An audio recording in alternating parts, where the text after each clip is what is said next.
സംസ്കാരം 3 എണ്ണമാണ്. 3 സംസ്കാരം നിങ്ങൾ നിങ്ങളുടെ മക്കൾക്ക് പഠിപ്പിച്ചു കൊടുക്കണം. ഏതാണ് ആ 3 സംസ്കാരം എന്നറിയോ? ഒന്ന്, ഹുബ്ബി നബിയിക്കും, നിങ്ങളുടെ നബിയെ സ്നേഹിക്കാൻ പഠിപ്പിക്കണം. ഉമ്മമാര് പറയണം, മദ്രസയിൽ നിന്ന് പറഞ്ഞാൽ പോരാ, മദ്രസയിൽ നിന്ന് കേട്ടാലോ പഠിച്ചാലോ പോരാ. മാതാപിതാക്കളെ, ഉമ്മമാരെ, നിങ്ങൾ പറഞ്ഞു കൊടുക്കണം അള്ളാഹുവിൻ്റെ ഹബീബിനെ സ്നേഹിക്കാൻ. ഒന്നാമത്തെ സംസ്കാരം, ഒന്നാമത്തെ അദബാണ് പഠിപ്പിച്ചു കൊടുക്കേണ്ടത്. 2, അള്ളാഹുവിൻ്റെ ഹബീബിൻ്റെ കുടുംബക്കാരെ സ്നേഹിക്കാൻ പറഞ്ഞു കൊടുക്കണം. സയ്യിദന്മാരെ, അഹ്ലുബൈത്തിനെ സ്നേഹിക്കാൻ പറഞ്ഞു കൊടുക്കണം. മൂന്നാമത് പറഞ്ഞത് എന്താണ്? മൂന്നാമത് പറഞ്ഞത് ഖിറാഅത്തുൽ ഖുർആൻ, പരിശുദ്ധമായ ഖുർആൻ ഓതാൻ നിങ്ങൾ നിങ്ങളുടെ മക്കളെ പഠിപ്പിക്കണമെന്ന്, പരിശുദ്ധമായ ഖുർആൻ ഓതാൻ നിങ്ങളുടെ മക്കളെ പഠിപ്പിക്കണമെന്ന് പരിശുദ്ധ റസൂലുള്ളാഹ്. അപ്പോൾ ആദ്യം പറഞ്ഞ ഹദീസ്, മൻ വുലിദ ലഹു മൗലൂദൻ, ഒരു കുട്ടിയുണ്ടായാൽ, ഇത് ഉമ്മമാരോട് ഉപ്പമാരോട് പറയുന്ന അഭിസംബോധനയാണ്. ഭാര്യമാരോട് ഭർത്താക്കന്മാരോട് പറയുന്ന അഭിസംബോധനയാണ്. ഭർത്താക്കന്മാരെ, ഭാര്യമാരെ, ഉമ്മമാരെ, നിങ്ങൾക്കൊരു മക്കളുണ്ടായാൽ ആദ്യം നിങ്ങൾ ചെയ്യേണ്ടത് നല്ല പേരിട്ട് കൊടുക്കണം, നല്ല അച്ചടക്കമുള്ള പേര്. പിന്നെയോ അവർക്ക് സംസ്കാരം പഠിപ്പിക്കണം. എന്താണ് സംസ്കാരം? 1, നബിയെ സ്നേഹിക്കാൻ. 2, നബി തങ്ങളുടെ കുടുംബങ്ങളെ സ്നേഹിക്കാൻ. 3, പരിശുദ്ധമായ ഖുർആൻ പാരായണം ചെയ്യാൻ. ഇത് കഴിഞ്ഞാലോ ഏതുവരെയാണ് സംസ്കാരം പഠിപ്പിക്കേണ്ടത്? പ്രായപൂർത്തി എത്തുന്നത് വരെ സംസ്കാരം പഠിപ്പിക്കണം. പ്രായപൂർത്തി എത്തുന്നത് വരെ. ആണുങ്ങളാണെങ്കിൽ ഒരു 16 വയസ്സ് വരെ, പെണ്ണുങ്ങളാണെങ്കിൽ ഒരു 13 വയസ്സ് വരെ. പ്രായപൂർത്തി എത്തുന്നത് വരെ സംസ്കാരം, അദബ് പഠിപ്പിച്ചു കൊടുക്കണം, മര്യാദ പഠിപ്പിച്ചു കൊടുക്കണം. ഇത് ഉമ്മമാരുടെ ബാധ്യതയാണെന്ന് പരിശുദ്ധ റസൂലുള്ളാഹ്. ഇനി പ്രായപൂർത്തിയെത്തിയാൽ ഉമ്മമാരുടെ ബാധ്യത കഴിഞ്ഞിട്ടില്ല, ഉമ്മമാരുടെ ദൗത്യം അസ്തമിച്ചിട്ടില്ല. ഉമ്മമാരോട് അള്ളാഹുവിൻ്റെ ഹബീബ് പറയാണ്, പ്രായപൂർത്തിയെത്തിയാൽ, ഒരു പെണ്ണിന് 15 വയസ്സ് കഴിഞ്ഞാൽ, ഒരു ആണിന് 18 വയസ്സ് കഴിഞ്ഞാൽ, അഥവാ പഠനം കഴിഞ്ഞാൽ എന്ന് വെച്ചാൽ പഠനം പൂർത്തിയായാൽ പിന്നെ കല്യാണത്തെക്കുറിച്ചാണ് ആലോചിക്കേണ്ടത്. ഉടനെ കല്യാണം കഴിച്ചു കൊടുക്കണം. പ്രായപൂർത്തിയെത്തി, കല്യാണത്തിന്റെ സമയമായി. ഒരു പെണ്ണിന് 16, ഒരു ആണിന് 22, ഒരു പെണ്ണിന് 18 വയസ്സ്. ഇന്ത്യ ഗവൺമെന്റിന്റെ, നമ്മുടെ രാജ്യത്തിന്റെ, നമ്മുടെ സർക്കാരിന്റെ നിയമപ്രകാരം ഒരു പെണ്ണിന് 18 വയസ്സായി, ഒരു ആണിന് 22 വയസ്സായി. ഉമ്മമാരോ ഉപ്പമാരോ കല്യാണം കഴിച്ചു കൊടുക്കാൻ തയ്യാറായില്ല, അതിനുവേണ്ടി പ്രോത്സാഹിപ്പിച്ചില്ല, അതിനുള്ള സജ്ജീകരണങ്ങൾ ഒരുക്കിയില്ല. ആ പെണ്ണോ ആ ആണോ തെറ്റ് ചെയ്താൽ, ആ പെണ്ണ് തൻ്റെ ക്ലാസ്മേറ്റിനോട് ചാറ്റ് ചെയ്താൽ, തൻ്റെ കൂടെ പഠിക്കുന്ന ആൺകുട്ടികളോട് ചാറ്റ് ചെയ്താൽ, തൻ്റെ നാട്ടുകാരോട്, തൻ്റെ കാമുകന്മാരോട് പെണ്ണ് ചാറ്റ് ചെയ്താൽ, അതുപോലെ 22കാരനായ ചെറുപ്പക്കാരൻ തൻ്റെ കാമുകിമാരോട് സംസാരിച്ചാൽ, വീഡിയോ കോൺഫറൻസ് നടത്തിയാൽ, ഫോട്ടോകൾ കൈമാറിയാൽ, അവരുടെ കൂടെ കറങ്ങാനും നടക്കാനും സഞ്ചരിക്കാനും ജ്യൂസ് കുടിക്കാനും സിനിമ കാണാനും വേണ്ടി അവർ രണ്ടുപേരും പോവാൻ തുടങ്ങിയാൽ,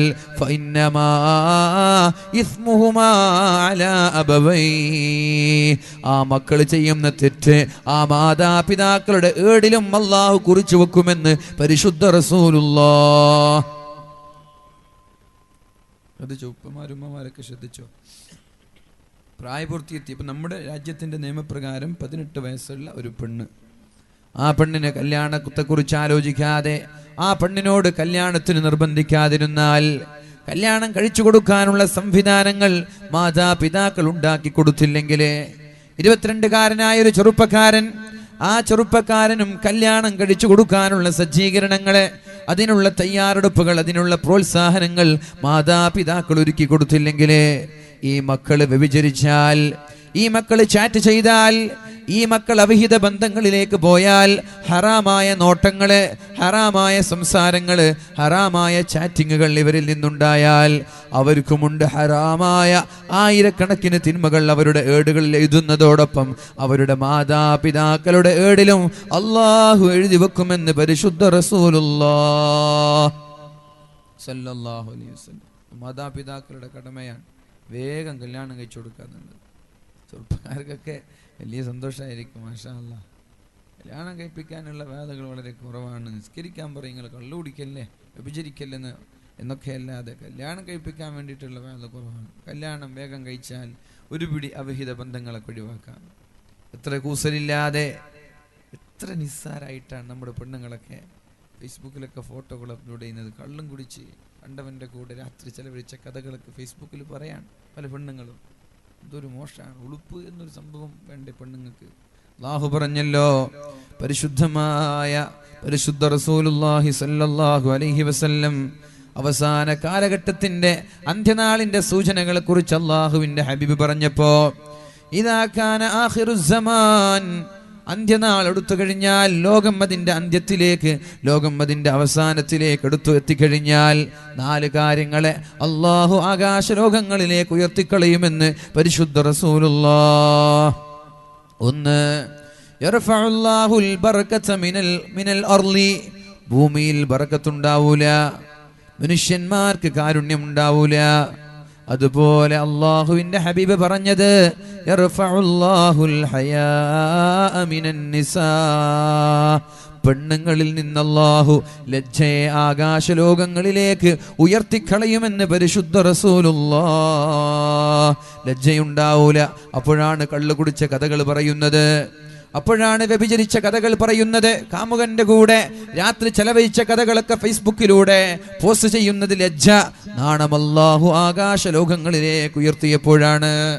അതുകൊണ്ട് എൻ്റെ പ്രിയമുള്ള സഹോദരങ്ങളെ, എല്ലാവരോടും പറയാനുള്ളത്, അല്ലാഹുവിൻ്റെ ഹബീബായ പരിശുദ്ധ ദീൻ, പരിശുദ്ധ റസൂലുള്ളാഹി സ്വല്ലല്ലാഹു അലൈഹി വസല്ലം പഠിപ്പിച്ച ദീനുണ്ടല്ലോ, ആ ദീൻ നമ്മൾക്ക് പറഞ്ഞു തരുന്നത്, ആ ദീൻ നമ്മൾക്ക് പഠിപ്പിച്ചു തരുന്നത്, ഇവിടെ അവിഹിത ബന്ധങ്ങൾ നടക്കാൻ പാടില്ല, ഇവിടെ വ്യഭിചാരങ്ങൾ നടക്കാൻ പാടില്ല, ഇവിടെ തോന്നിവാസങ്ങൾ നടക്കാൻ പാടില്ല.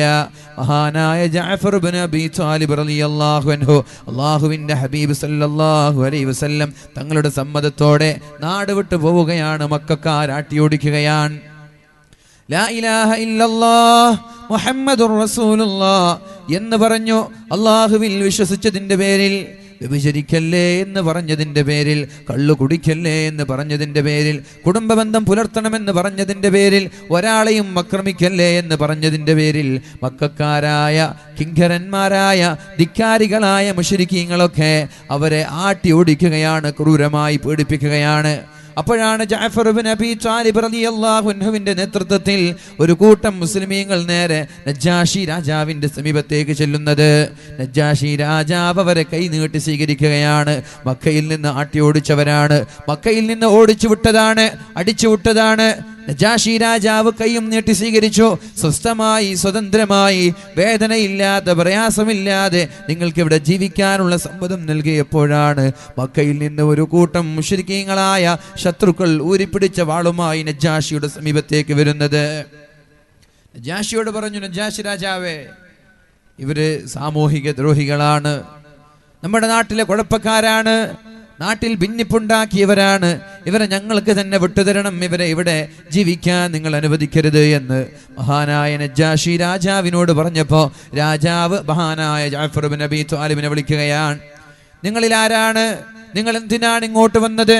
നിങ്ങളുടെ മതമെന്ത് എന്ന് പഠിപ്പിക്കാനും പ്രഭാഷണം നടത്താനും വിളിച്ചപ്പോ മഹാനായ ജഅഫർ ഇബ്നു അബീ ത്വാലിബ് റളിയല്ലാഹു അൻഹു പറഞ്ഞത്, നജ്ജാശി രാജാവേ, ഞങ്ങൾ വ്യഭിചരിക്കുന്നവരായിരുന്നു.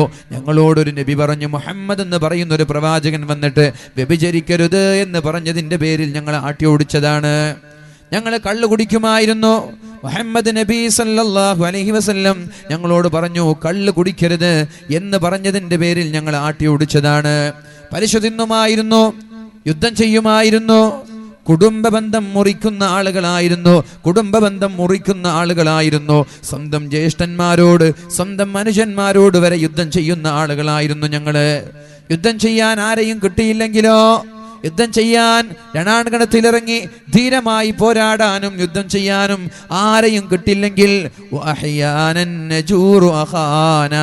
സ്വന്തം ജ്യേഷ്ഠന്റെ വീട്ടിലേക്ക് മാർച്ച് ചെയ്യുമായിരുന്നു, സ്വന്തം മനുഷ്യന്റെ വീട്ടിലേക്ക് മാർച്ച് ചെയ്യുമായിരുന്നു, എന്നിട്ട് ജ്യേഷ്ഠനോട് യുദ്ധം ചെയ്യുമായിരുന്നു ഞങ്ങള്. അപ്പോഴാണ് അല്ലാഹുവിന്റെ